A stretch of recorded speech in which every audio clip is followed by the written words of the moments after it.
ఇక్కడ as I mention అండి, సోలార్లో different products ఉన్నాయండి. సోలార్ వాటర్ హీటర్స్ ఉన్నాయి, సోలార్ స్ట్రీట్ లైట్స్ ఉన్నాయి, సోలార్ సెక్యూరిటీ ఫెన్సింగ్ ఉంది, సోలార్ ఆఫ్ గ్రిడ్ సిస్టమ్స్ ఉన్నాయి, solar inverters, regular power systems, ఇప్పుడు ఆన్ గ్రిడ్ సిస్టమ్స్ ఉన్నాయి. సో ఇట్లా మేజర్గా ఈ 5 ప్రోడక్ట్స్ మార్కెట్లో ఉన్నాయండి. ఇవన్నీ కూడా మన దగ్గర అవైలబుల్ ఉంటాయి. అయితే మేము 2014లో సోలార్ ఇన్వర్టర్స్ కూడా మ్యానుఫ్యాక్చరింగ్ చేసాము. సో ఇది ఆల్మోస్ట్ ఒక 10,000 to 12,000 ఇన్వర్టర్స్ మేము మ్యానుఫ్యాక్చరింగ్ చేసాము. ఆఫ్ గ్రిడ్ ఇన్వర్టర్స్ అవేంటంటే కరెంటు పోయినప్పుడు మనం ఏదైతే ఇంట్లో వాడుకుంటామో బ్యాటరీ తోటి ఛార్జ్ అయ్యి ఆ సోలార్ తోటి ఫస్ట్ ఇంట్లో ఉన్న అప్లయన్సెస్ యూస్ చేసుకొని ఎక్సెస్ జనరేషన్ బ్యాటరీస్కి ఛార్జింగ్కి వెళ్తుంది.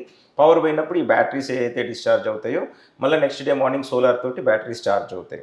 సో ఈ ఇన్వర్టర్స్ మేము మ్యానుఫ్యాక్చరింగ్ చేసాం. ఎందుకంటే 2013 వరకు పవర్ కట్స్ బాగా ఉండేవి, ఎక్కువగా పవర్ కట్స్ ఉండేవి.